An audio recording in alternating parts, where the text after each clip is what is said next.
My name is Aquatia, and today we're going to be doing the inguinal hernia repair procedure. So I'm using my pillow as the body. I put some notes right here so you can know what part of the body it is. So down here I have the groin, and then I have the abdominal area, which is where the inguinal hernia repair would be completed. So the supplies, household supplies that I'm using today, and I will show you in the video, is lip gloss. And lip gloss is acting as petroleum-based barrier ointment today. I have my household tape. My household tape will basically be like cloth tape as I'm going through the procedure. I have toilet paper. Toilet paper today will be acting as an abdominal pad. I have a household straw or restaurant straw, which will be my drain tube for today. I have restaurant napkins, which will be my non-adherent 4x4 dressing. I have baby wipes. Baby wipes today will be my sterile saline moisturized gauze. I have witch hazel. Witch hazel today will be my antiseptic prep solution. And then I just have some household paper towels, which will be my sterile 4x4 gauze pads. So,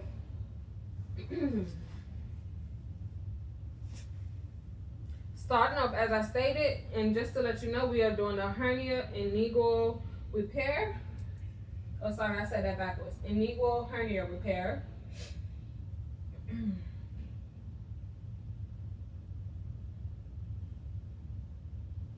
And this will be the post-operative dressing for an open hernia repair.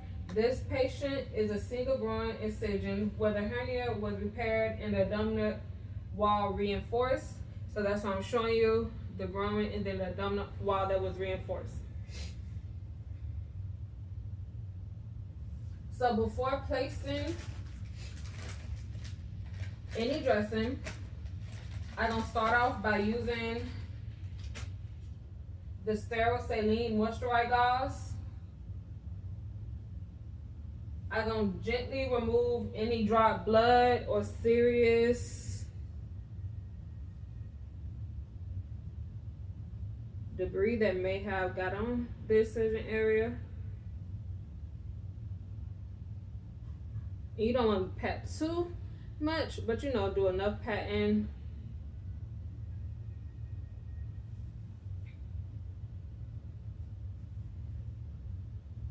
Next, I will apply witch hazel, which is again my antiseptic prep solution. Or you can also say, for instance, it could also be interpreted as iodine solution. And when I start applying my witch hazel or my antiseptic prep solution, you will notice that I will go in an outward circular motion to mimic proper surgical skin prepping. And this also helps with reducing infection risk. You don't want to clean towards the infection because that can cause bacteria to go back into the infection site, which is what we don't want. And again, I was just using witch hazel, or in this case, antiseptic prep solution to clean the surgical.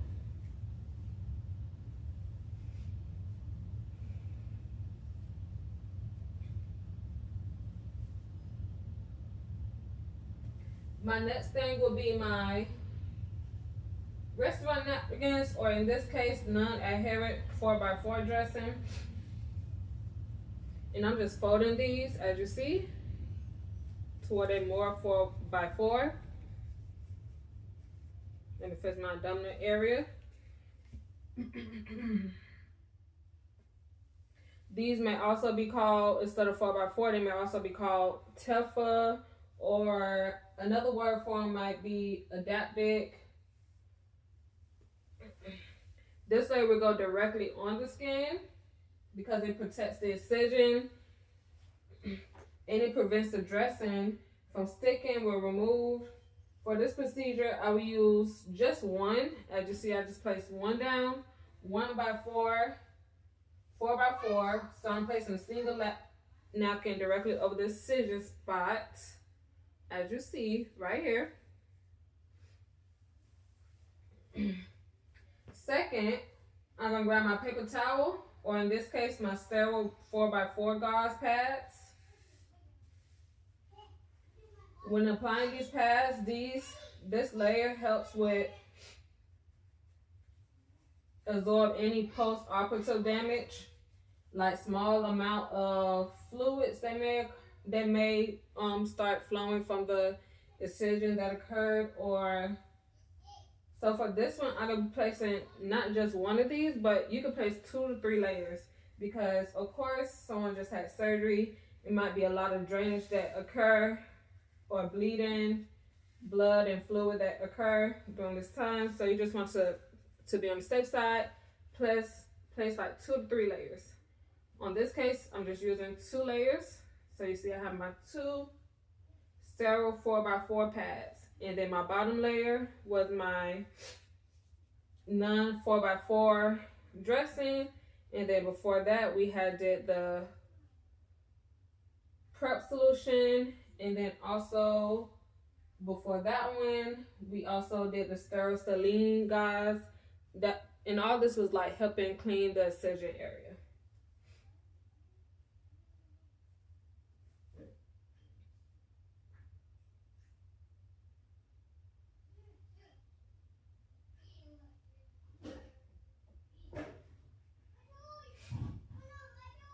Sometimes for this procedure, the surgeon might have a drainage tube. So most likely the drainage tube would be over here. In this case, if there is a drainage tube, such as in that area, you want to make sure that drainage tube is also protected. So not only are you protecting the incision site, but you also want to protect the drainage tube, because you don't want that to get infected or have any bacteria go into that drainage tube. Also, of course, we are humans, so a little pull or tug may happen when someone is turning or getting up to walk or sit, and they might accidentally pull that tube out of their body, not realizing where the tube was placed.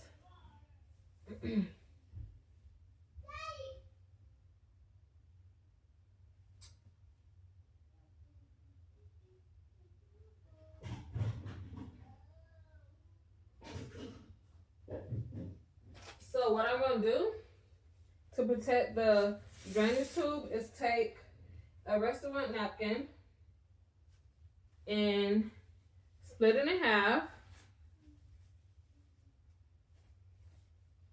And you want to wrap it around the drain, but do it properly and safely. That way you're not moving the drain inside the patient, to protect it from any, as I stated, debris, or as I stated also, a patient might accidentally tug on it and not realize it was there because it wasn't wrapped. So you want to do that gently but also firmly. That way the wrapping around the drainage tube doesn't fall off or anything. But of course it's a drainage tube, so you can't you don't want to close the end off, because it does need to drain.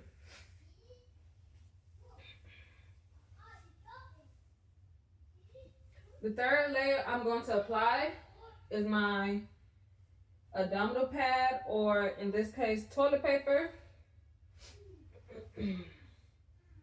This is going to provide extra cushioning, extra absorption, and also protection from clothing, rub it against the skin in the groin area. So you're going to create, as you see, I have the toilet paper folded to create the thickness of how thick a abdominal pad is. So you just want to go ahead and place it down here in this area.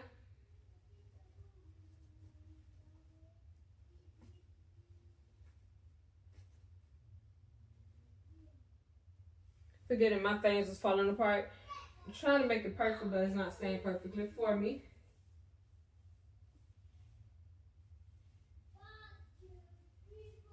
To secure everything, I'm going to use some, in this case, household tape.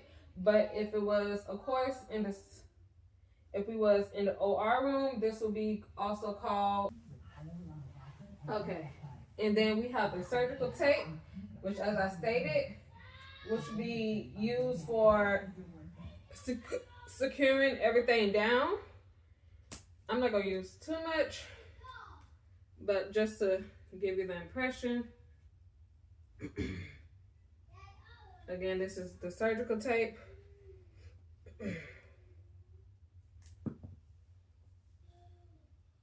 And as you see, I'm not placing too much on here because you don't want to, of course, it's tape, so taping on the patient, even though they tell us it's not to, it doesn't cause any pain. Man, you both know it may still cause pain when the patient's taken off, but at the same time, you don't want the supplies to fall off the patient, because while the patient is in recovery, they're going to be trying to have the patient move and get as much walking, and you don't want that protection or the pads or the dressing to fall off the patient while they're walking.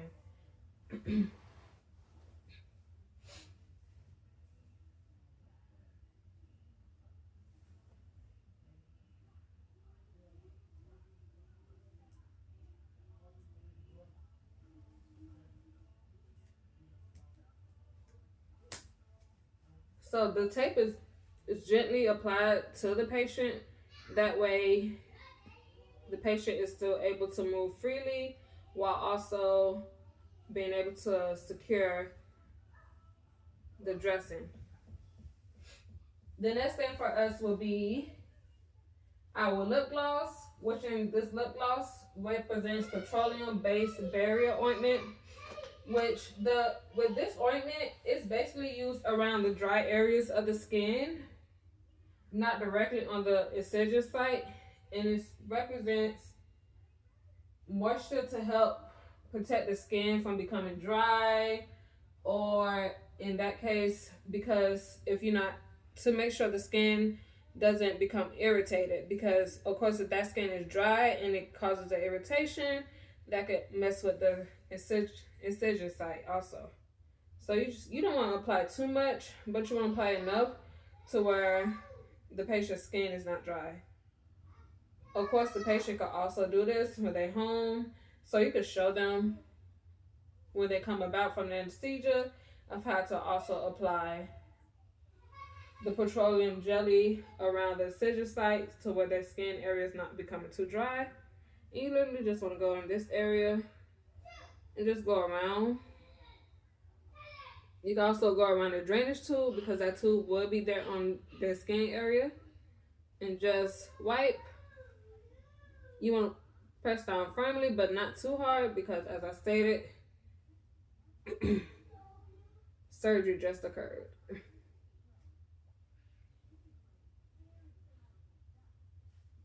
All right, and then that was it. All right, so just a recap of everything that went on today. First, I cleaned the incision site with a baby wipe, or in this case, it was an antiseptic. The baby wipe was the sterile saline moisturized gauze. After I had cleaned the incision area with an antiseptic prep solution, which also could be iodine, and I had cleaned the outward area. That way I'm not infecting or adding debris or dirt back to the incision site. after I added my non-adherent 4x4 dressing, or in this case the restaurant napkin, one layer of that is fine. The second I added was my sterile 4x4 gauze pads. And I 2 to 3 layers of that because that's the one that's going to absorb any fluid or drainage that comes from the incision site. Next is when I showed you guys where the drainage tube will be placed on the patient and how you will wrap that drainage tube using either something as small as like a non-adherent 4x4 dressing. And you see I placed it on there to where it fits firmly, but also it's not rubbing against the patient's skin too much. Next was when I added my thick layer of my abdominal pads, and you want to add it, and this is like protection from the skin to skin rubbing, or the skin rubbing on the incision, or to keep everything safe. Last thing, I secured everything with tape, which demonstrated holding everything in place. So when it's time for the patient to get up and start moving, nothing doesn't fall off and hit the ground. And then last but not least, I added my lip gloss, or in this case my petroleum-based barrier ointment, which stimulated so when the outside of the skin where the patient, not only where the surgical site was, but also around the patient's surgical site, doesn't become too dry. And dry skin will cause irritation, and if that's irritated, then it will affect the surgical site. So with all those things, as I stated, this was the post-operative dressing for inguinal hernia repair. I just want to thank you guys for watching, and have a great day.